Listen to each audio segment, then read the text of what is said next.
Presidente, muito obrigado aqui pela presença com a gente aqui no Poder Expresso. Presidente, começo perguntando ao senhor, e mais uma vez agradecendo aqui a oportunidade que a gente tem de debater esses temas.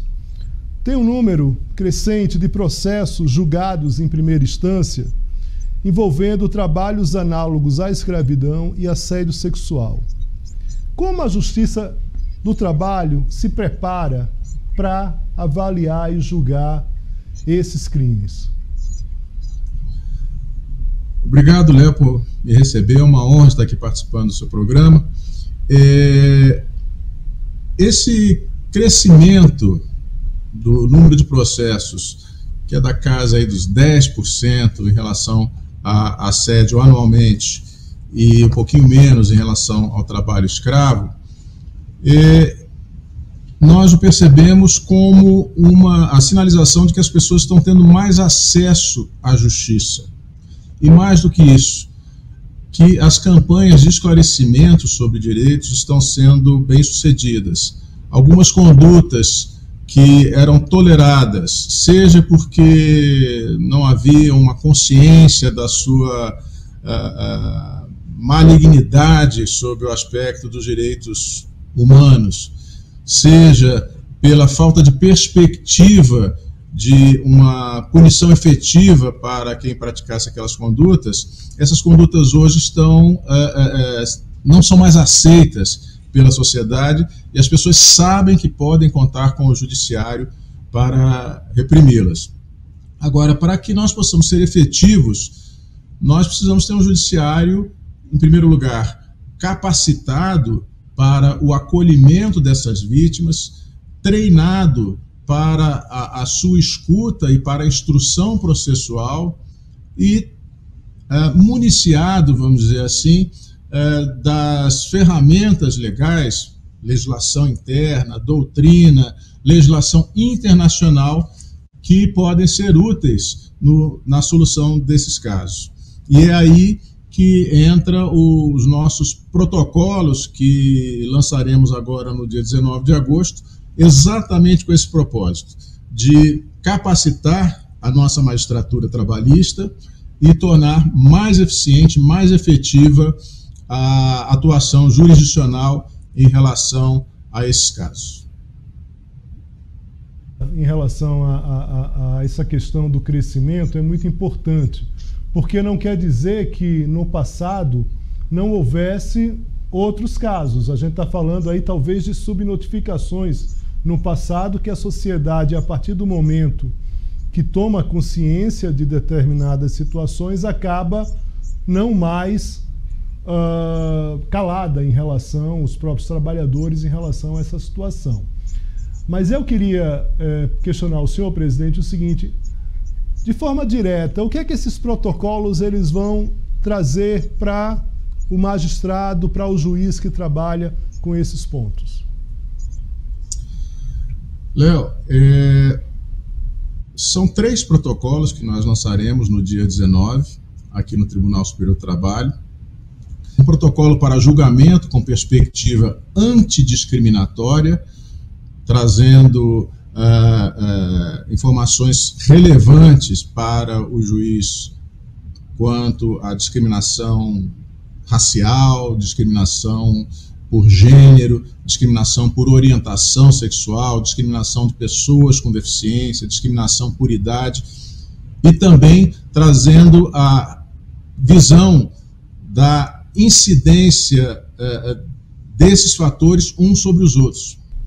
Então, é muito importante essa perspectiva da interseccionalidade, ou seja, como os diversos fatores de discriminação incidem em determinados casos. Então, a discriminação que incide sobre uma mulher negra com deficiência física é uma discriminação triplamente qualificada, por assim dizer, e por isso muito mais severa.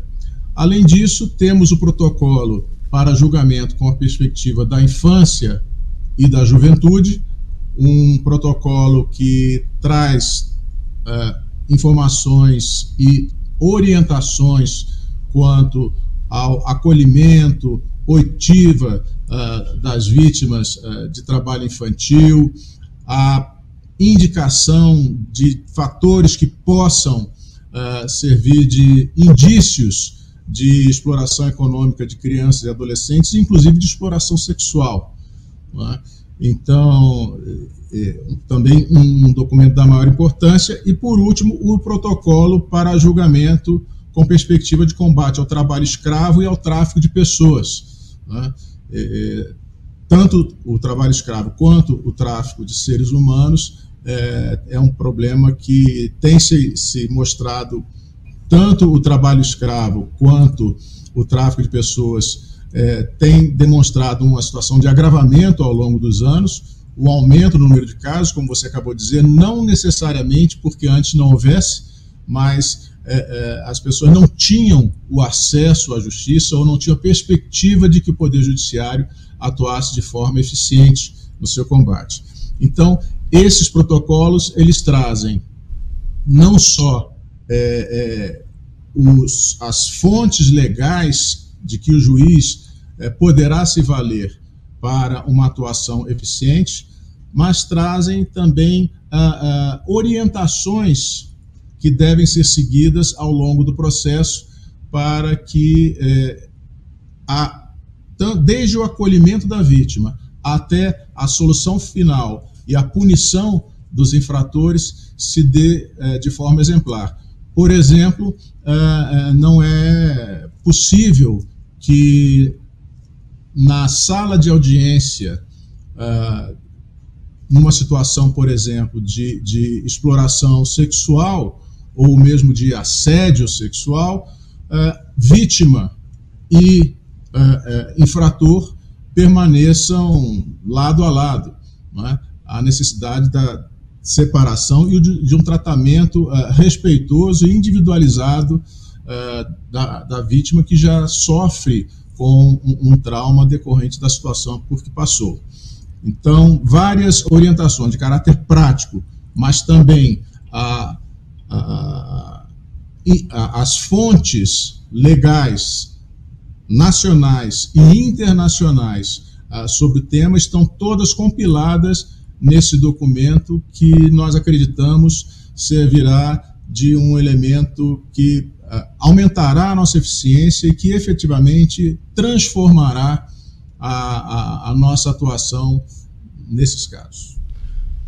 Esse trabalho me parece excelente, presidente. Como surgiu essa ideia desses protocolos, no sentido dessa necessidade de estabelecer esses 3 protocolos, e como foi o trabalho até o momento dessa materialização, vamos dizer assim, em relação a esses documentos estarem postos? Léo, nós já tínhamos algumas sinalizações importantes, inclusive no âmbito internacional, a partir de julgamentos da Corte Interamericana de Direitos Humanos, que revelavam a necessidade de o judiciário, em primeiro lugar, ampliar o seu alcance, né, garantir o acesso à justiça a vítimas de fenômenos dessa natureza. Nós tivemos o caso, por exemplo, da Fazenda Brasil Verde, sobre trabalho escravo, julgado na Corte Interamericana, o caso da Simone Diniz, um caso de discriminação racial, também julgado pela Corte, o caso da Fábrica de Fogos de Santo Antônio de Jesus, na Bahia, né, onde 67 mulheres morreram numa explosão, e dentre elas 20 e poucas crianças, revelando que nós não estávamos, as instituições públicas, não só o judiciário, mas as instituições públicas não estavam alcançando essa população mais vulnerável, submetida a condições de trabalho que efetivamente violavam os seus direitos fundamentais e expunham a risco até a sua própria vida. Ademais disso, o Conselho Nacional de Justiça adotou, em 2023, um protocolo para julgamento com perspectiva de gênero, justamente adotando essa filosofia de qualificar a prestação jurisdicional, de capacitar a magistratura e chamar a atenção para a necessária sensibilidade no tratamento desses casos, né? Esses casos têm que ser tratados de forma prioritária e humana. E, a partir daí, então, constatando pelo nosso observatório do trabalho decente o aumento do número de casos, tanto de trabalho, denúncias de trabalho escravo, de trabalho infantil, como de assédio sexual, nós entendemos que seria importante para a Justiça do Trabalho a adoção desses protocolos. Constituímos grupos de trabalho formados por magistrados, magistradas, servidoras e servidores, convidamos professores, acadêmicos, enfim, cientistas que pudessem trazer a sua contribuição, também, claro, os membros do Ministério Público do Trabalho, e com isso chegamos a um resultado final que foi submetido a uma audiência pública. Ouvimos colaborações de entes da sociedade civil, instituições, enfim, quem quis se manifestar o fez, e chegamos ao final com esse documento bastante maduro, bastante completo, eu acredito, que, sem sombra de dúvida, me dá muito orgulho de deixar como um legado dessa gestão para a Justiça do Trabalho e para a sociedade brasileira. Que bom, presidente. Presidente, a última questão. Questão da inteligência artificial, questão desse mundo do trabalho, a partir de aplicativos, uma discussão que a sociedade também começa a se preocupar de forma muito mais atenta, né? Tem uma atenção muito maior. Como é que o senhor acha que a Justiça do Trabalho pode estar preparada para essas novas questões que já estão no nosso cotidiano hoje? Léo, esse tema da inteligência artificial, sem dúvida, é um tema de grande relevância. Estou consciente de que nós não podemos deter o avanço tecnológico, mas temos a responsabilidade de definir quem vai se beneficiar desse avanço tecnológico. No caso do Poder Judiciário, a premissa é de que esse avanço deve beneficiar a sociedade. Ampliar o acesso ao Poder Judiciário, garantir que os processos corram de forma mais célere, eliminando fases burocráticas que efetivamente tomam um tempo desnecessário na resposta a ser dada à sociedade, mas em momento nenhum a inteligência artificial pode substituir a presença física do juiz na vara, onde ele deve estar, nos tribunais, aguardando, não é, a provocação das partes para que ele possa prestar a jurisdição quando solicitada.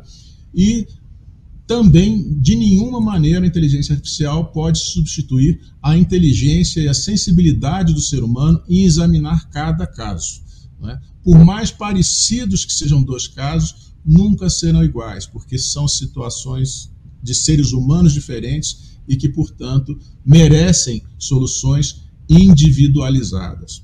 De forma que há, sim, como você acabou de dizer, grandes desafios a serem enfrentados, discussões precisam ser feitas e, quem sabe, no futuro pensarmos num protocolo que possa orientar magistrados e magistradas a fazer um uso humanizado das ferramentas tecnológicas.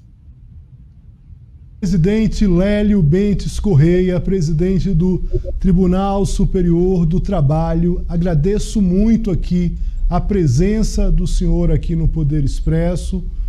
Forte abraço, espero encontrá-lo em outros momentos. Muito obrigado, Léo. Foi um grande prazer e muito obrigado por dar essa oportunidade de anunciar à sociedade esses protocolos que nos trazem tanto orgulho.